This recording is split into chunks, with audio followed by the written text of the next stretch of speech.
A very good morning in Jain class. Let's proceed towards the chapter lesson 12, Oliver at the Workhouse. Today we will discuss the vocabulary and the book exercises of this chapter. As we know, this chapter is an extract of the novel Oliver Twist, written by Charles Dickens. And this novel, Oliver Twist, follows the journey of a boy who was an orphan since birth. He spends his much of the time in an orphanage with too many children and too less food. And one night, after being served his portion of gruel, he asked for more. And this is unacceptable, and he is sent to work as an apprentice under uh, to a person. And there, after suffering that same that mistreatment, he runs away and heads for London. So this is the summary that I told you right now. It is the summary of the whole novel. Okay, it has a little portion more, and if you want to read the whole, you want to know the whole story, you have to read this novel. Okay, now, so the chapter that we are reading, it is an extract of this novel, only a portion. And what is that extract about? What we come to know in this extract, that this is the story of a young orphan and his attempts to stay honest in a society that refuses to extend him any help. Means the behavior of the society towards this boy is very harsh, very cruel, but he is polite, soft, well behaved, obedient towards them. Even they are not at all helpful, not at all cooperative with him, but he is, from his side, he is very loyal. And Oliver, as I told you, Oliver is born in a workhouse to a mother not known to anyone in the town, and she dies after giving birth to him.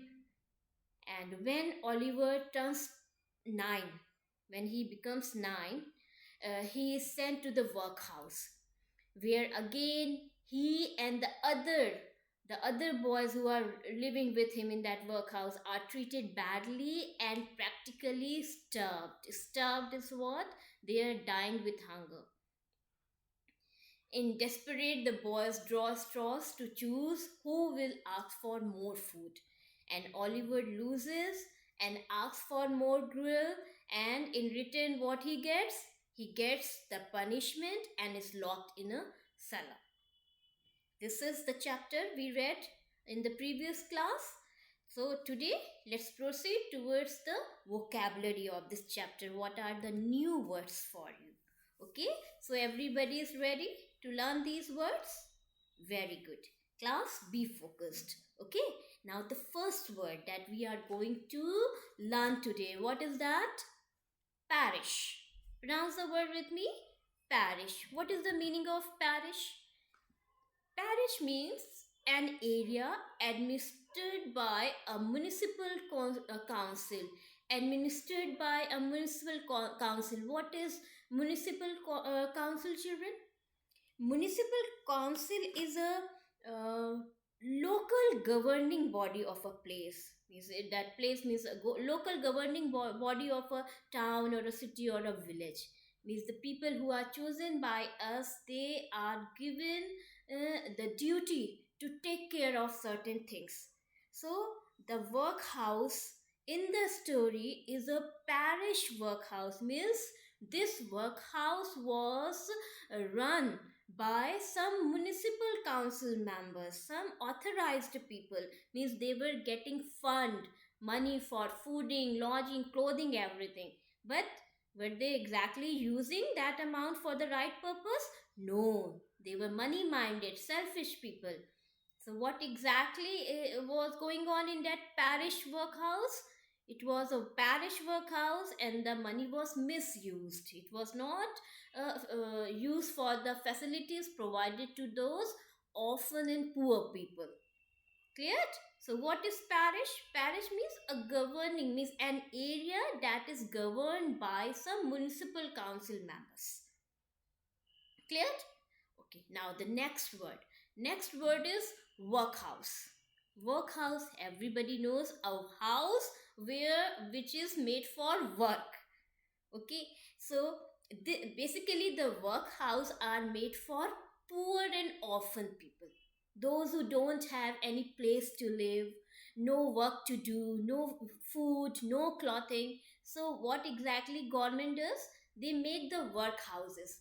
In that houses they get place to live, they get food also, and they get clothing also, but they have to do little work in return. And in the return of that work they are not getting money. What are they getting?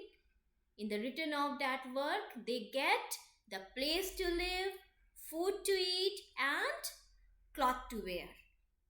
So this is exactly a workhouse. So a house run by a town council where poor and orphan people are lodged and set to work. Okay, now the next word is ragged. Ragged means torn and patched cloths, फटे सटे कपड़े, that are called, what do we call such cloth? Ragged. Nobody love to wear, or nobody like to wear ragged cloth. Am I right? Yes, no one wants to wear the ragged cloth, but the children, the orphan children in the workhouse, they were forced to wear those ragged cloth. What kind of cloth the children were wearing, the orphan were wearing in the workhouse? Ragged cloth. This is the way the ragged cloth look like? Huh? No. Okay, now how? Okay, hotly. Hotly. The next word is hotly. What is the meaning of hotly? Hotly means with a superior attitude. Superior attitude means the person who is too proudy, too arrogant, or too snobbish. That such person, the person who has too much sorry attitude, so such person is known as pompous, snobbish, or behave hotly. So a person like in this novel Oliver Twist, who has a superior attitude, who is hotly? Mrs. Corney and Mr. Bumble, they are the hotly people. No?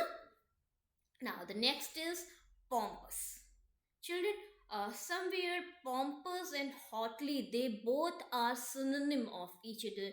Pompous means snobbish. Snobbish again, the very proudy, arrogant, egoist person. So somewhere they all stand, this hotly and pompous and snobbish. These all words are synonym of each other. They all mean same.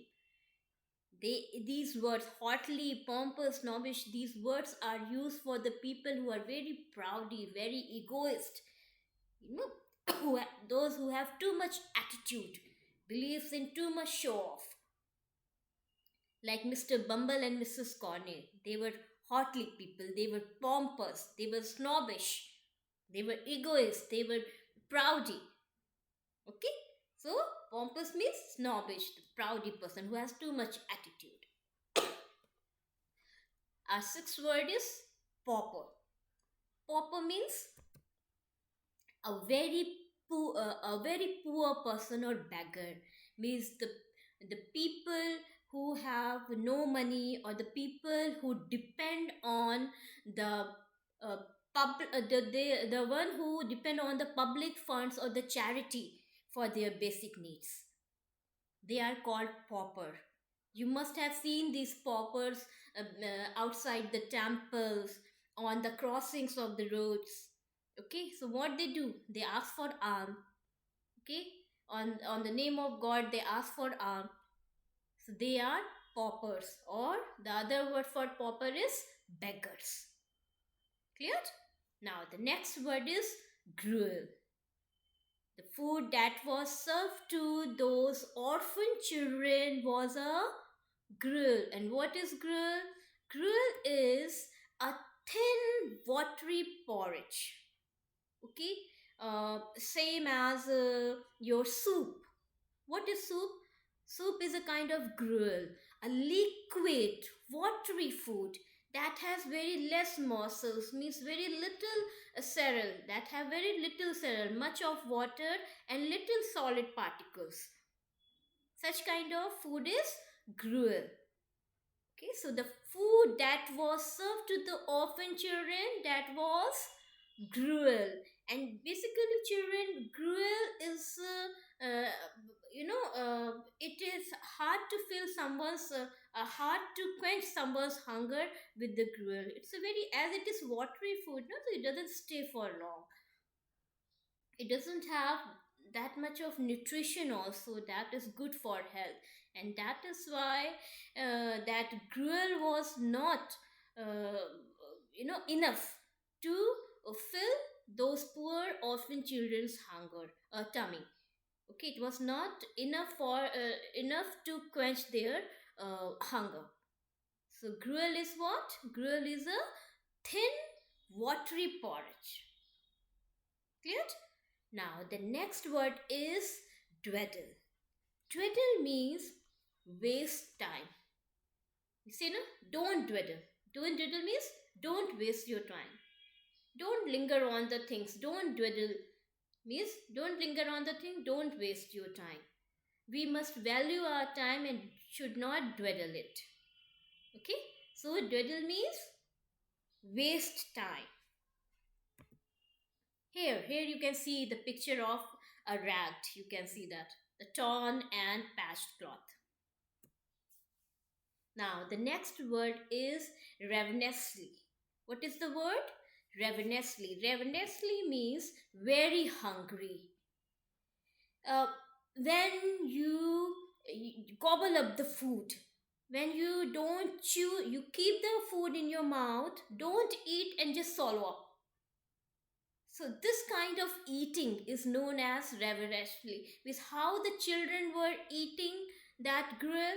They were eating that gruel ravenously. Means they were eating it very hungrily. Just imagine when you are too hungry and something is served to you. So how do you eat? You eat with a speed. You gobble up the food. You simply dump it in your mouth. So that kind of eating, ये जो जल्दी जल्दी खाने का style होता है, that is known as ravenously. Means that is exactly gobbling up. And that we think that when a person is gobbling up the food, that means the person is very hungry. So that person is eating hungrily. So that is ravenously. Okay, now delectable.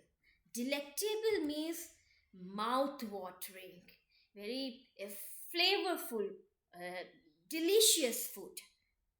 So such kind of food that is very delicious, very flavorful, mouth watering. What do we call such food? That food is delectable. That delight to your mouth. That kind of food is delectable. Everyone love to eat delectable food. Am I right? Yes. Now the next word is demurely. What is the word? Demurely. And demurely means modestly. Modestly, see children, demure word is mainly used for women. Why is this so? Have you seen the ladies when they dress up? How do they sit and walk? While sitting, they have a definite posture. They keep their back straight, shoulders straight, fold their hands in their lap, and keep their chin up. So, however, this posture of sitting is a modest style. Means that lady is basically uh, posing off, showing off. So this is this behavior, this style of behavior, this style of this manner of sitting is a kind of a demure behavior. Means it behaving demurely. The person is behaving demurely, like Mrs. Corney in this novel. She was a demure lady. She was behaving demurely. Okay, she was showing off. That yes, she is very modest. Clear? Now the next word is beaming. Beaming means smiling. When you look at the side of your eyes to someone and smile, that is beaming, sorry. It means a kind of glow come on your face. So that is beaming. Okay. Now, cover. The next word is cover. Cover is tremble and shrink. Tremble and shake. Uh, Children, just imagine that you are too much scared of. Suppose your mom is very strict and you have made a mistake. So when your mom calls you, okay, come in, friend. So how do you come? You become so terrified. You rub your hands, your whole body shakes. Okay, a kind of shriveling goes on in your whole body. So what are you? You are covered up. You fold your hand, you shrink your body, your leg shiver. So what are you? You are covered right now. You are tremble and shrink. Okay, so the posture when you are terrified, when the person has the posture when he is terrified, so that is cover. Now the next word is stupefied. Stupid, everybody knows it. This word is made from stupid. Stupefied means stunned or confused, when you don't know what to do or what not to do, or when you are suddenly shocked. Arey, ye kya ho gaya? This is known as stupefied. Like when Oliver asked for more food, Mr. Bumble was stupefied. He was shocked, stunned. That what is going on? Nobody has dared to do such thing before, and this boy is asking for more gruel, more food. So how was Mr. Bumble at that time? He was stupefied. He was stunned. Okay? Now the next word is outraged. Outraged means furious or enraged. जब बहुत गुस्सा आता है आपको, बहुत ज्यादा गुस्सा आता है, that is outraged. You are in outrage. When you are not getting the thing of your liking, when you are not able to find something that you were desiring from long, so how are you? बहुत गुस्सा आता है आपको. So that बहुत गुस्सा is furious or in rage. You are in furious, you are in rage, you are outraged. Okay. Now the next word is crinks. Crinks means shrink or recoils. Means this is again a stage of being terrified or horrified, when you start shaking with the terror and you hold something tightly with your hand. Okay, and sometimes we hold our hands only, so that exactly is known as crinks. Okay, now the next word is cellar. Cellar is again, children, the base. It could be a basement or a jail or a prison. Okay, anything that is used to confine a person inside. They lock a person inside. That is a cellar. The last word is mind your babbling tongue. This is a this line was spoken by Mr. Bumble to old Sally. Mind your babbling tongue. Mind your babbling tongue means stop talking in a foolish manner. When Mrs. Corney seized Oliver's collar and dragging him towards the basement, so at that time, old Sally requested, she was continuously requesting Mrs. Corney not to hurt him. And speaking out about that, just remember his mother, her love towards her child, and the cuteness of the boy. She was talking all these things. So Mr. Bumble spoke out this line, mind your babbling tongue, to old Sally. What it means? It means that stop talking in a foolish manner. So now The vocabulary portion is over and switch to the book exercises. The first exercise, exercise A, is factual questions. Answer the following questions. Just try to understand what the question demands, understand its meaning, and the answers will be learned immediately. Everybody is ready? See, beta. The first question is, describe the condition of the orphan boys. What was the condition of the orphan boys? The orphan boys were dirty and ragged and clearly starving. Three things are there for those orphan boys. What are the three things? First thing, they were dirty. Second, they were ragged. They were wearing a torn and patched cloth, ragged. And the third thing, they were starving, clearly starving. They were dying with hunger. Okay, so describe the condition of the orphan boys. When we first see them, the orphan boys were dirty and ragged and clearly starving. Now, the second question is, what did Oliver dream about? In the beginning of the chapter, he was talking about some dream he saw. What was that dream? Oliver dreamt of going to London someday and having a sumptuous feast in one of the city's great eating house. What is sumptuous feast? Sumptuous means delicious, grand. And feast, we know the food that we get, the grand, huge food, delicious food that we get in the parties. So as Oliver was starving, so what he dreams of? He dreams about the means one day he is going to London and having a sumptuous feast in one of the city's great eating house. What are these great eating house? The hotels and the restaurants. Okay. Now the third question is, what had Mrs. Corney made for tea for herself and Mr. Bumble? Here for tea means in snacks. What was she having? The tea and the cake. And how was this different from what the boys were fed and what the orphan children were given to eat? The gruel. So that difference has been asked in this question. What was the difference in the meal that was given to the orphan children and whatever Mrs. Corney and Mr. Bumble were enjoying?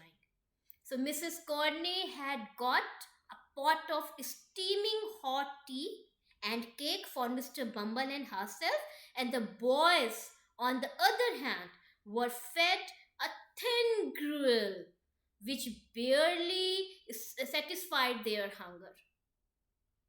Cleared? Means where the food served to Mrs. Corney and Bumble was rich and heavy, while the gruel that was served to the children, the orphan children, it was very watery and less in nutrition also. Our next question is, what word did Mr. Bumble use repeatedly for the boys? Why did he do so? With which name he used to call the children? कैसे बुलाते थे mister बम्बल orphan children को? Pauper. He used to call them pauper. So the word Mr. Bumble repeatedly used for the boys was pauper, and he did so because he wanted them to realize that they lived of the charity of the community and should feel grateful for whatever they received. Mr. Bumble wanted to make those orphan children realize they were living on the charity of the community, and that is why he was calling them pauper. What was the word repeatedly used by Mr. Bumble for boys? Pauper. How was the prayer said by Mr. Bumble is complete contrast to the way the boys were treated.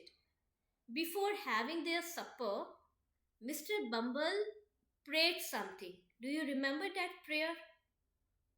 So here in the question, it is asked ki how that prayer was different from the reality. In his prayer, what Mr. Bumble has asked for? Mr. Bumble prayer that the boys would learn to be thankful, content, and obedient for the nourishing food they eat. The nourishing food they ate, and the shelter roof over their heads, and the ample garments they wore. Mr. Bumble thanks God for giving them nourishing food and the shelter that they have and the cloth they were wearing.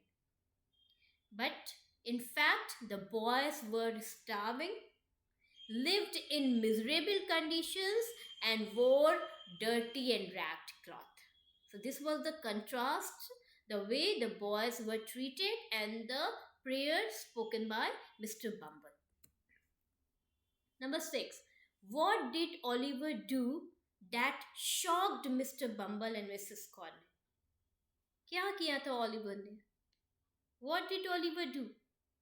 And why did they react in that manner? Just imagine what was the reaction of Mr. Bumble. So Mr. Bumble and Mrs. Corney were shocked when Oliver asked for more gruel. They were horrified because no one had ever dared to do such a thing. Moreover, Oliver was a pauper, according to Mrs. Corney and Mr. Bumble, and they believed he should be thankful for whatever he was given and not desire anything more. This was the reaction they have given in return. Okay? Now, number 7 is who was sympathetic towards Oliver and why? So, old Sally, the maid, had nursed Oliver's mother at the time of his birth, so she felt sympathy for Oliver. She is the only lady in the story who has sympathy. Okay, means the extract that you have read. She is the only person, old Sally, who has sympathy for Oliver. Now let's come to the next exercise, that is exercise B. Reference the context. Read these lines from the passage and answer the questions.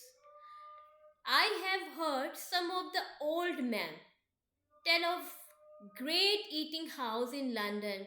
Just think who is speaking this line, where you can order roast mutton on a platter as big as table. Just start start envisaging that portion of the story where this line is spoken out.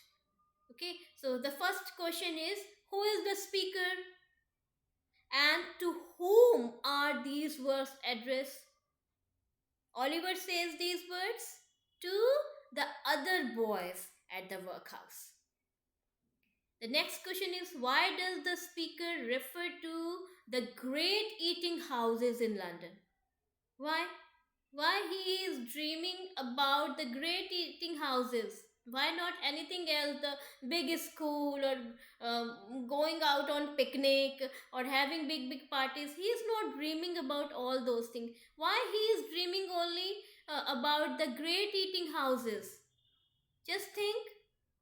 Oliver refers to the great eating houses in London because he is starving and dreams of feasting on good food.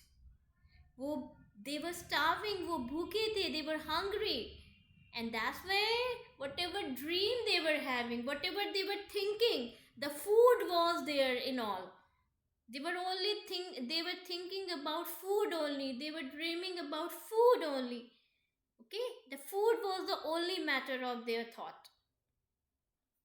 The next is what other food does the speaker describe immediately after? Means he talked about some of the delicacies in his dream.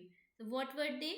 The food he describes is roasted mutton, boiled chicken, pudding, sauces, and hot buns.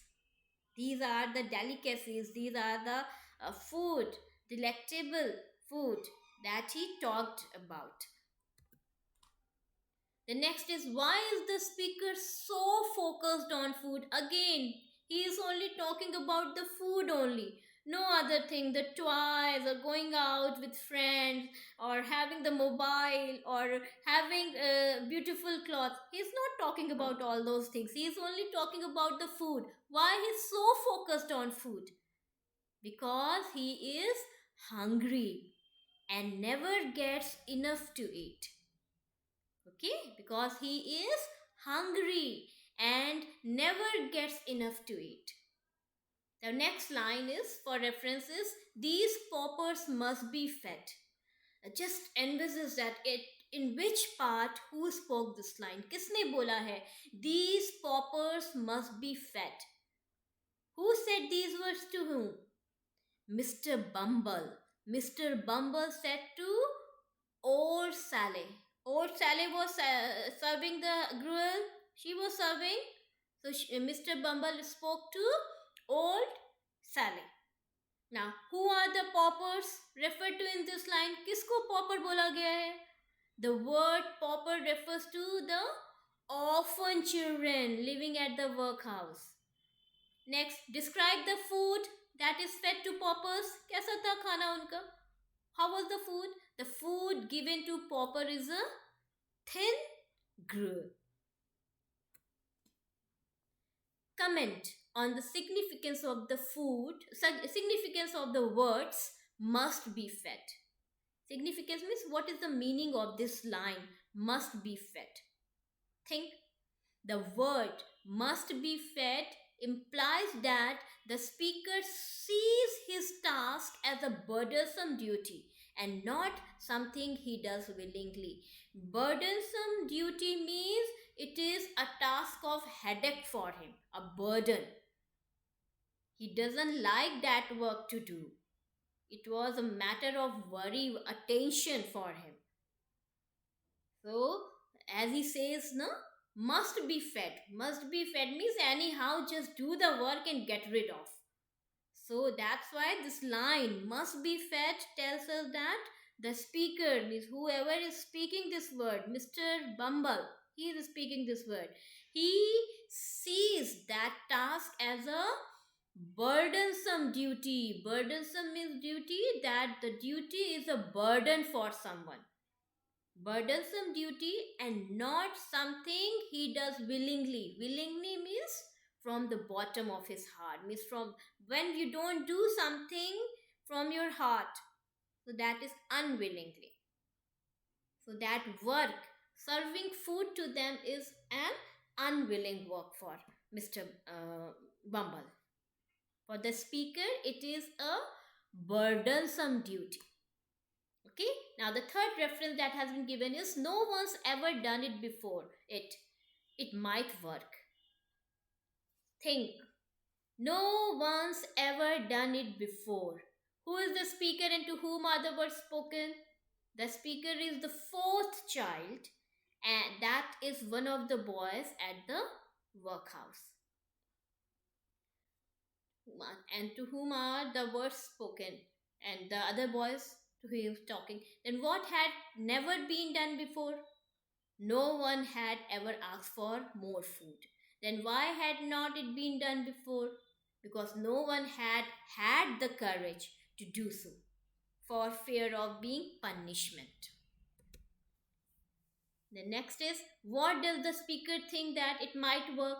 So the speaker thinks that it might work as they cannot know how Mr. Bumble and Mrs. Corney will react to us request for more food. They were not knowing that how Mr. Bumble and Mrs. Corney are going to react. Okay, so that's why they say it might work. Now let's come to the C section, that is characters and theme. This is only for discussion, children. No work for notebook. The first is, Mr. Bumble is a cruel, two-faced man who should never have been put in charge of the orphan boys. Do you agree with this statement? Give evidence from the play to support your answer. Mr. Bumble एक cruel person है, two-faced person है, dubious personality person है, and he should not be the in charge of that workhouse. they want to know your opinion. Do you agree with this statement? Yes, we agree that he should not be the in charge of that workhouse. Why? Mr. Bumble prayed. The first thing, he is a dubious person. Why? He prayed that the boys would learn to be thankful, content, and obedient for the nourishing food they ate, the sheltered roof over their heads, and the ample garments they wore. While this is the true, this is the exact thing they were getting? No. In fact, the boys were starving, living in miserable conditions, and wore dirty and ragged cloth. The second point, the word must be fed. It shows that how mean he is. The word must be fed implies that the speaker seeks his task as a burdensome duty and not something he does willingly. Okay? For the work he is appointed, he sees that work as a burdensome duty. It shows that a bad character. Next, the word Mr. Bumble repeatedly used for the boys. What was that word? Pauper. He did so because he wanted them to realize that they lived of the charity of the community and should feel grateful for whatever they received. While the children in the orphanage, they were authorized for that. They were the right, it was their right to get that food and shelter and the food. Okay, but whatever behavior, the harshness, the cruelty Mr. Bumble has shown, it tells that he should not be the in charge of that workhouse. The second question is, compare the characters of Mrs. Corney and old Sally. Mrs. Corney is a matron, while old Sally is a servant in that workhouse. Mrs. Corney somewhere is a hypocritical, insensitive, careless, and materialistic lady. For her, the property, money, these all things matters. While old Sally is a stooped, feeble-looking old lady, and she has sympathy for Oliver also, as she nursed his mother at time of his birth. The last question is, display is a depiction of all that is wrong with the way homeless, orphans, and poor people are treated by society. So, comment on. Children, this novel, the theme of this novel, the main idea of this novel is rights of children. Means children have the right to challenge those who deprive them of their basic needs. Children should be nurtured, they should be reared with love and care. And this play is a depiction of all that is wrong with the way homeless, orphan, and poor people are treated by the society. Means the harsh and plightful condition of the workhouse provoked Oliver to raise his voice, and the orphans and the poor, even the orphan and the poor, deserve the charity and the greatness of the society and the people who are authorized for such task. So instead of dealing it as a burden, it is the duty of the society that they must carry it as an obligation. Okay. Now the next part is your book exercises. You can see that, children. The first part is your this, we have to state out the sentence correct or incorrect. Here I have marked only the correct statement. You can see the correct use of tense, means whether the sentence should be in present perfect or simple past. Okay, the first, look at the first sentence. Would you like to, that is done. Look at the second one. Have you seen the news about the prime? So this is incorrect sentence. Okay, what it should be, did you see minister on television last night? Number 3, where have you been yesterday evening? This is also incorrect. What it should be, where did you be yesterday evening? Then the fourth is right, fifth is again wrong. Jasmine and Rita did not meet since they left. So Jasmine and Rita have not met since they left the school. Next, number 6 and 7 both are right. Now let's come to the word wise. Here exercise 1 has right answer is B. The children were given cloths made of rags that were dirty. The second is again B. The children walked in a line past the table. Exercise C. Third, again B. The children are whispering among themselves, and the two adults are unaware of the children talking in whispering. Number fourth, A is the right answer. Now let's come to the exercise B. Here, the answer of the first one is command, second is grateful, third is feeble, fourth is ignored, fifth is villain, and sixth is beaming. You can see the right answers. If you miss any of, you can see it on my screen. And then come to the spellings also. The first one is tongue, the second is scissors, third is crescent, fourth is campaign, and the fifth is autumn. Fine, children. I hope you all must have done it. This is all for today's class, children. Jai Hind, Jai Bharat.